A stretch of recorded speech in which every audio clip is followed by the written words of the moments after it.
Yo les amis, j'espère que vous allez tous très bien. Très content de vous retrouver pour cette nouvelle vidéo. On tient notre meilleure équipe de cette première partie de saison.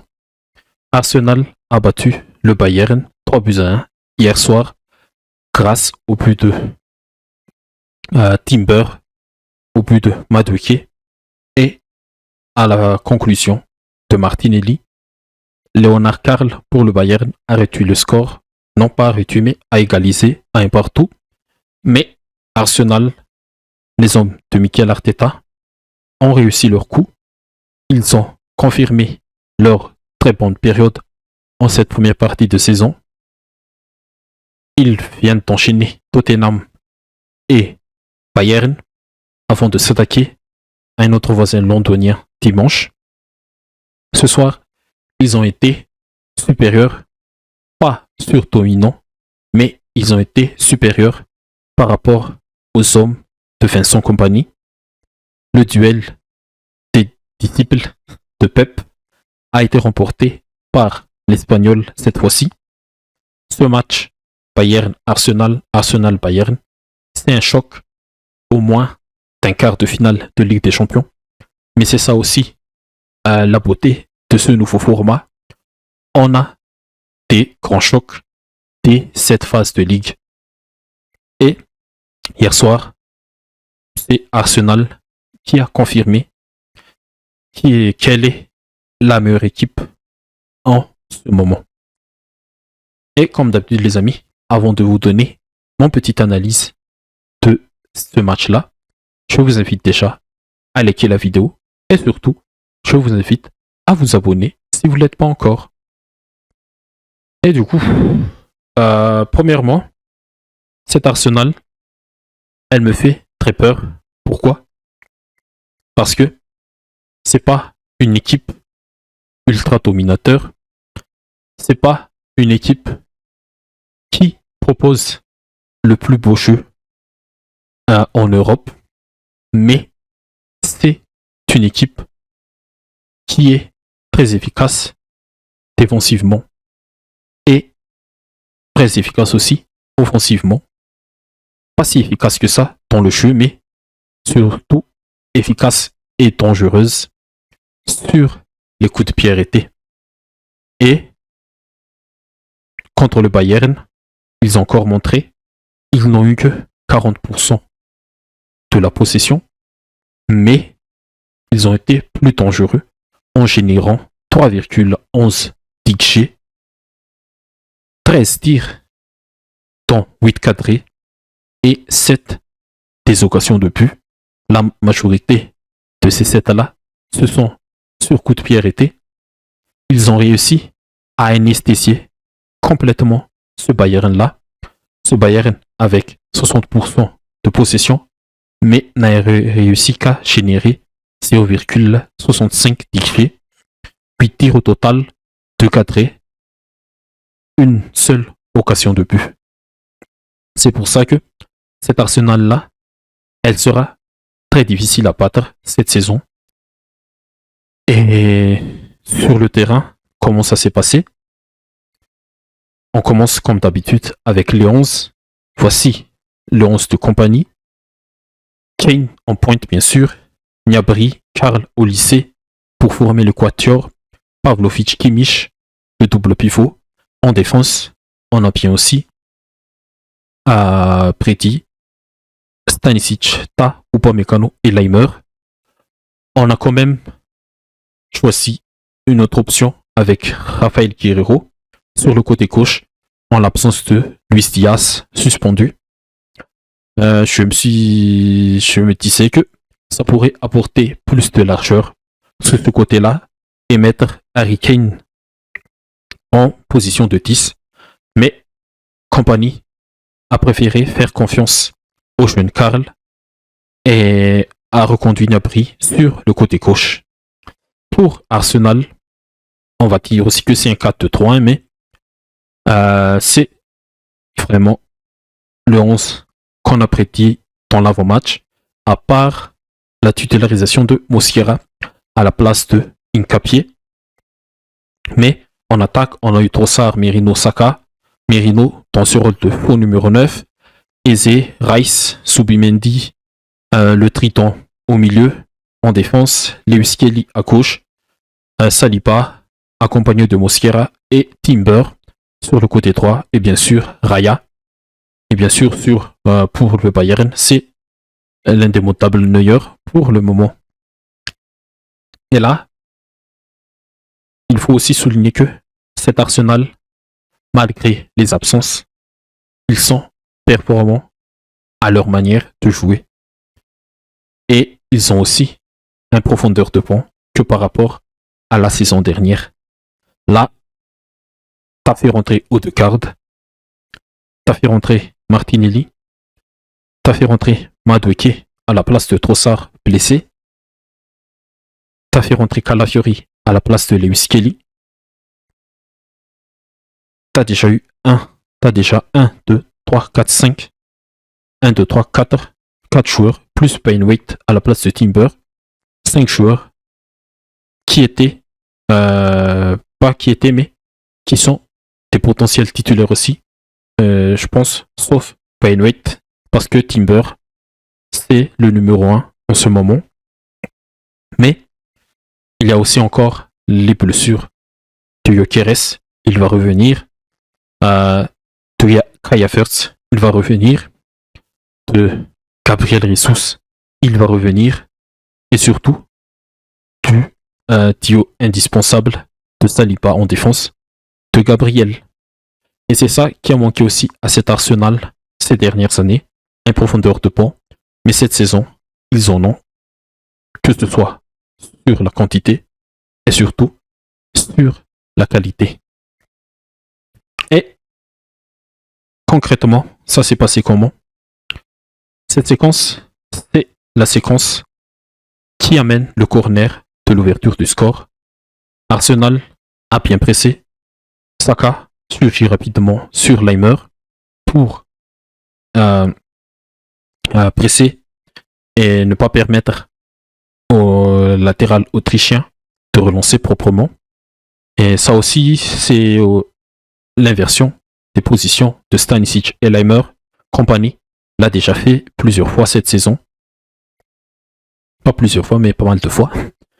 Mais c'était Leimer à gauche et Stanisic sur le côté droit. On était où Saka qui perturbe la relance de Leimer pour Pavlovic. La passe, elle est manquée. Le contrôle de Pavlovic, il ne peut pas contrôler le ballon. Il envoie le ballon en chandelle. Et c'est encore un duel à aller chercher pour les deux équipes. C'est Subimendi qui en sort vainqueur de ce premier. C'est Saka qui va aller encore au duel contre Pavlovic. Leimer qui va aller aider son coéquipier. Et ils vont aller gagner ce duel-là. Mais l'attitude de Subimendi, elle est très importante parce que il n'arrête pas le pressing. Il va aller chercher encore une fois Leimer et aller provoquer l'erreur de l'Autrichien parce qu'il a essayé de revenir sur son côté droit. Je veux dire son côté droit. Son côté droit. Il est sur le côté gauche, mais il a essayé de revenir sur sa droite. Mais Subimendi a bien pressé, a bien anticipé. Il récupère le ballon. Il va aller provoquer Leimer avec ce centre et il gagne le corner. Et on sait tous que Arsenal, ils sont dangereux sur corner. Et on a dit dans l'avant-match que le Bayern, il devra être très fort sur la défense de cet aspect de jeu-là. La défense des coups de pied arrêtés. Mais Saka, il frappe très bien le ballon. On voit toujours ces petits écrans faits par Arsenal. Voilà. Neuer qui essaie de se débarrasser de Timber là, mais il n'y arrive pas. Timber aussi est costaud physiquement. Le ballon est dans la bonne zone. Très difficile pour le gardien adverse d'aller chercher. Il y a aussi ces différents écrans mis par les Gunners sur ses coups de pied arrêtés. Et Timber coupe très bien la trajectoire de ce centre parfait de Saka pour mettre le ballon dans les filets de Neuer. Le deuxième but d'Arsenal, encore une fois, Upamecano qui rate sa relance. Bon pressing aussi de Eze. Et c'est Declan Rice qui surgit rapidement sur cette passe manquée par rapport à, je pense, c'est Stanisic. Encore une fois, ouais, c'est Stanisic. Il surgit rapidement. Il va aller trouver Eze sur le côté gauche. La défense, on va dire, le bloc défensif du Bayern est totalement déstructuré. L'axe central n'est plus connecté. Jonathan Tah, il est là. Upamecano, il est resté ici. C'est Kimmich qui essaie de couvrir avec Pavlovic. Et on aurait dit que ce sont Kimmich et Pavlovic, les deux centraux, et Jonathan Tah et Upamecano, les deux latéraux. La passe de Rice dans le bon tempo. Eze n'est pas du tout hors jeu. L'action continue rapidement et ne ralentit pas grâce à l'appel dans le demi-espace de Calafiori, dans le dos de Olise. Et la passe aussi est dans le bon tempo. Calafiori centre bien deuxième poteau pour Madueke qui bat Leimer sur le duel et qui pousse tout simplement le ballon dans le but vide de Manuel Neuer. Une petite anecdote pour moi, si vous vous souvenez, un match Arsenal-Bayern à l'Emirates, je pense que c'était saison 2015-2016, oui, parce que c'était encore Pep qui était le coach du Bayern. Il y avait ce genre d'action, mais de l'autre partie du terrain, Arsenal a réussi à trouver le décalage sur le côté et un centre qui traversait toute la surface de Neuer. Et je pense que c'était Walcott à la réception du centre et il n'a fait plus qu'à placer le ballon avec sa tête. Mais Neuer était encore dans son prime à cette période. Là, il est un peu en manque de vivacité. Je pense que avec un peu plus, s'il était dans son prime et plus jeune qu'en ce moment, c'est toujours un très beau gardien, Neuer. Ouais. Et je l'ai même pris dans mon draft, dans ma draft LDC. Je vous invite aussi à voir cette vidéo. Mais là, si c'était ce Neuer de 2015-2016, il aurait sorti, je pense, ce tir de Madueke. Parce que sur cette tête de Walcott, il a vraiment sorti le ballon hors des buts. C'était vraiment un but pour Arsenal, mais c'était encore le très grand Neuer à cette période-là. Bon, c'est des petits anecdotes, mais 2-1 pour Arsenal mérité. Le troisième but, après, c'est le duel entre... ça commence avec le duel entre Calafiori et Olise. Hop, on continue. Petit problème technique, désolé. Mais le troisième but, ça commence sur ce duel entre Calafiori et Olise. Calafiori, il a fait une très bonne rentrée. Il était aussi frais physiquement que par rapport à Olise. On est déjà à la 75e minute. Mais Olise, il a essayé de déborder l'Italien. Il a réussi à s'infiltrer dans la surface d'Arsenal. Mais comme on l'a dit, Arsenal, ils défendent très bien. Regardez le forêt de Gunners dans ce partiel de terrain. Et il se fait arrêter par Declan Rice. Et rapidement, avec leur qualité de relance, de jeu dans les petits périmètres, c'est Martinelli, je pense ici, qui va donner à Merino. Et Merino aussi, qui a fait un bon match pour moi. Il a bien tenu son rôle de faux numéro 9. Merino trouve tout de suite Eze, très seul, sans Bavarois, qui va le presser. Et il a tout le temps et tout l'espace pour aller envoyé cette magnifique balle pour Martinelli. Et Martinelli contre Kimmich en vitesse pure. C'est un très grand avantage pour l'ailier brésilien. Et on l'a dit aussi. Trossard, dommage, il est sorti sur blessure. Trossard, c'est plus un ailier de position qui peut plus garder le ballon, comme les ailiers de type Grealish, par exemple. Mais Martinelli, c'est un ailier qui peut aider à exploiter l'espace. Et là, regardez, il y a beaucoup d'espace. Il n'y a que ici, je pense que c'est Bischoff. Il est rentré à la place de Leimer. Et Martinelli, il peut exploiter cette grand espace là, cette grand espace ici avec sa vitesse. Et bien sûr,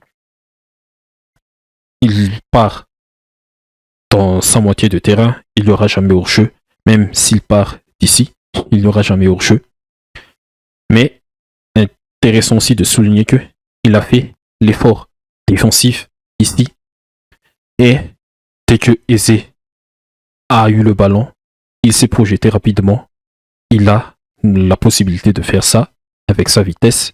Et la sortie de Neuer, il a essayé de faire encore le Neuer libéraux dans les temps.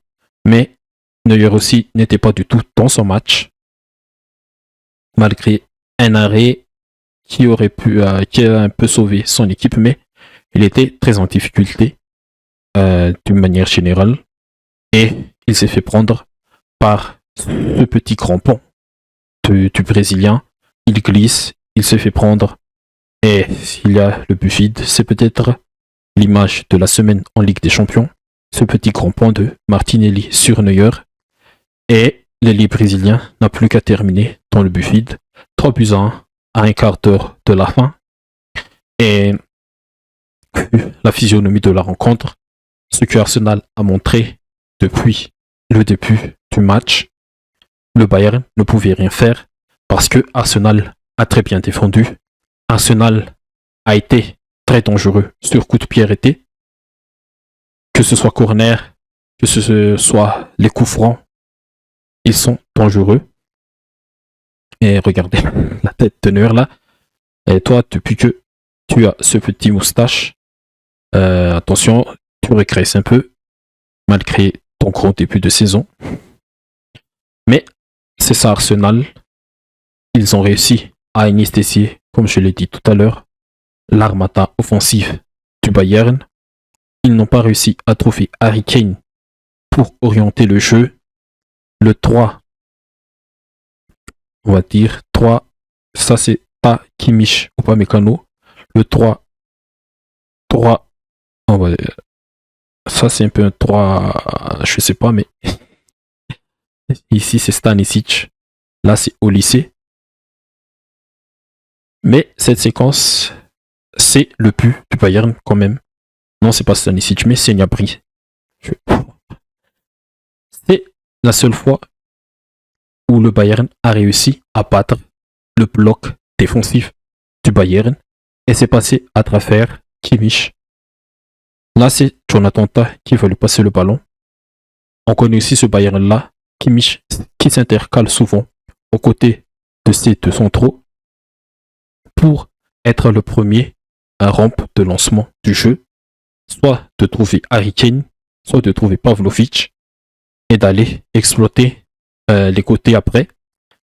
Mais ce Bayern aussi, avant la suite de cette action, on avait aussi l'absence, on a ressenti l'absence de Luis Diaz sur ce côté-là, parce que les attaques bavaroises étaient orientées trop sur le côté d'Olysée.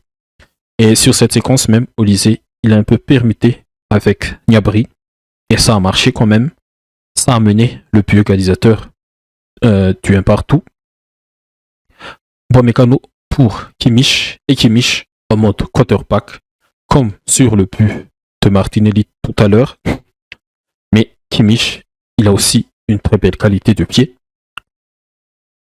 Il lance parfaitement Gnabry dans le dos de Miles Kelly. Et je l'ai dit, c'est la seule fois que le Bayern a réussi à contourner ce bloc défensif-là et à battre surtout. Et Gnabry, avec son reste de vitesse, en ce moment, il n'est pas si virevoltant que les années précédentes, mais il peut encore exploiter ce genre de situation. Il arrive bien à remettre le ballon en une touche pour Lennart Karl, le jeune Lennart Karl, qui inscrit le but égalisateur. Il bat parfaitement Raya. Il remet le ballon de là où il vient, centre du premier poteau. Il ajuste Raya, qui est parti ici, et le ballon là-bas. Un partout. Et c'est ça la meilleure action du Bayern pour moi dans ce match. Et ça aurait pu être un tournant aussi parce que après ce but égalisateur, le Bayern a un peu repris les choses en main. Et là encore, Harry Kane est trouvé entre les lignes. Il trouve Jonathan Tah ici. Et Tah, il va lancer directement Stanisic. Le bloc a été battu, a été déstructuré. Et Stanisic, il part dans cette grosse espace-là, mais son contrôle est un peu manqué pour accélérer et pour ne pas ralentir l'action. Et ça permet un peu le retour de Mosquera qui couvre bien. Et là, Stanisic, après son contrôle un peu manqué, il fait encore le mauvais choix parce qu'il avait quand même des solutions en retrait avec Olise et Kane au départ de l'action. Il était ici, voilà. Il a fait la course pour se projeter dans la surface. C'est toujours intéressant, ce genre de mouvement. Mais Stanisic choisit l'option du tir et il oublie complètement Olise et Harry Kane et même Karl après. Il y avait 3 options pour lui sur cette action. Là, je pense que si c'était un 1-2 pour le Bayern, je pense que la physionomie aurait complètement changé pour les Allemands. Et voilà, la frappe a été ralentie, je pense. Non, ah, là, le ballon, il part là-bas. Ouais, voilà le ballon. Frappe complètement décroisée. Et comme on l'a dit, voilà le bloc très compact d'Arsenal en 4-4-2. Il défend bloc médian avec Merino et Issé.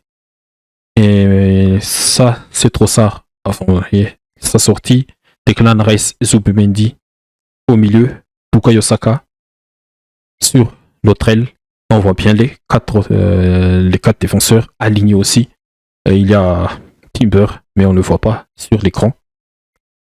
Il y a Timber. Il défend en bloc médian comme ça. Ils sont très compacts.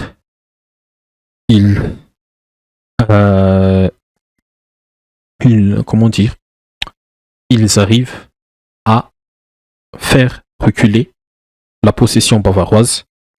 Ils arrivent à interdire les Allemands à trouver les lignes entre les à trouver les lignes. Qu'est-ce que je dis là?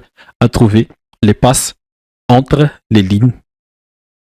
Et c'était vraiment une solidité défensive et une solidité défensive collective. Et il défend en bloc pas, mais le plus intéressant aussi, c'est qu'il y a une passe négative comme ça de la part du Bayern. Là, c'est Jonathan Tah qui va remettre à Neuer le bloc. Il monte très rapidement. Il monte pour aller presser haut. Et c'est ça ce qui est intéressant avec cette équipe-là. C'est pas, comme on l'a dit, l'équipe qui va surdominer son adversaire, mais c'est une équipe qui est capable de défendre comme ça et qui est capable aussi d'aller chercher son adversaire. Et sur cette séquence, Kane, là, et l'important aussi, c'est que Kane, il a été tout le temps suivi par un joueur ses décrochages, soit par Subimendi ici, soit par Saliba ou soit par Mosquera. Et c'est pour ça aussi que l'influence de l'attaquant anglais a été vraiment diminuée, même inexistant sur ce match. Et regardez, il arrive à se retourner et il aurait pu orienter rapidement pour Stanisic ou Olise, mais Subimendi ne ménage pas ses efforts. Il a stop la progression de l'anglais et ballon récupéré par Arsenal. Et un petit mot sur le match de Declan Rice, quand même. Il a été monstrueux sur cette rencontre. À la baguette, sur les coups de pied arrêtés, la majorité. Et sur le match en général, il était vraiment le patron du milieu de terrain. Il fait aussi du dépassement de fonction, comme sur cette action. Je pense que c'est un long ballon en provenance de Raya. Madueke, rentré à la place de Trossard blessé, est solide face au duel physique imposé par Stanisic. Et regardez, Declan Rice, on ne le voit pas encore sur l'écran, mais il va surgir rapidement derrière Olise et Madueke a bien lu le jeu. Il va aller avec sa puissance, se projeter avec le ballon, là, exploiter l'espace, et il mange complètement Stanisic en vitesse pure. Il entre facilement dans la surface. Ça aurait pu être le but du 2-1, mais il a fallu un arrêt du pied de Manuel Neuer sur cette action, et le retour aussi de Leimer pour empêcher Bukayo Saka de reprendre le ballon. Et là, c'est une action défensive, je pense. Après avoir fait un petit slalom sur le côté gauche, il perd le ballon. Upamecano relance rapidement avec Kane. Mais regardez, c'est encore Declan qui va aller se bagarrer face à son compatriote. Et tout ce match aussi sous les yeux d'un certain Thomas Tuchel. Duel d'anglais remporté cette fois-ci par Declan. Quel match de l'anglais. Et Harry Kane, attention, encore une fois, il a été invisible. On l'a dit, Arsenal a bien joué collectivement, mais Harry Kane, dans ce genre de match, c'est surtout dans ce genre de match qu'il faut être performant, même si ton équipe n'est pas du tout au niveau collectivement. Mais Harry Kane, il n'a pas tiré. Regardez, c'est au tir, comme Raya. Il n'a pas tiré au but de Raya tout au long du match. C'est un peu décevant pour un attaquant de son envergure, de son talent. Et encore une fois, il n'a pas pu tirer l'épingle. Comment, c'est quoi l'expression là? Tirer son épingle du jeu, voilà. Tirer son épingle du jeu. Encore 0 impact pour Kane. Et pour la suite, c'est pas encore fatal. On est encore dans la phase de ligue, mais il faut que l'anglais il soit performant pour la suite de la saison, surtout dans les grands matchs de Ligue des Champions, comme ça. Parce que on l'attend surtout dans ces matchs-là, en Bundesliga, il peut bien se gérer face à ces équipes allemandes. Mais en Ligue des Champions, il doit être au top, très influent, même s'il ne marque pas de but. Mais il faut surtout qu'il soit le leader de son équipe. Et voilà les amis, pour ce petit débrief, Arsenal-Bayern. Top performance d'Arsenal, pour résumer. Ils sont la meilleure équipe en cette première partie de saison. Mais et c'est ça aussi la nuance. Certes, ils sont premiers. Attendez un peu, voilà. Ils sont premiers à 3 points du PSG. Mais la saison dernière aussi, on a vu que Liverpool était très performante en première partie de saison, mais la deuxième partie, c'était moins bien. Mais Arsenal, ils seront durs à battre. Et si les étoiles s'alignent pour eux cette saison, je pense que ils gagneront au moins un titre majeur cette saison. Et voilà pour ce débrief. Et si on passe un peu sur les autres matchs là de cette 5e journée, on a eu pas mal de beaux résultats. Hein. On a déjà débriefé Chelsea-Barça, Leverkusen qui dompte Manchester City à domicile, Marseille qui reprennent un peu de confiance grâce à cette victoire contre Newcastle. Hier, le 2-2 à la dernière minute de Monaco. Ça n'arrange pas les affaires des Monégasques. L'Atlético qui dompte l'Inter. Et Liverpool qui est encore une fois battu à domicile et avec un score 4-1 contre le PSV. Et attention, le PSV là, c'est la deuxième équipe que le PSV met un peu un score après le 6-2 contre Napoli. Et cette fois-ci, c'est Liverpool, le champion titre anglais. Le Real qui s'en sort contre l'Olympiakos 4-3. Et Paris qui domine Tottenham 5-3. Ouais, des résultats intéressants. Et surtout, des grosses surprises comme ce Liverpool-Eindhoven. Et je pense que on va peut-être faire un petit récap de cette Ligue des Champions là. C'est pour demain. Et j'espère que vous serez là. Du coup, je vous donne rendez-vous pour demain. Et n'hésitez pas à vous abonner si vous ne l'êtes pas encore. Bye bye.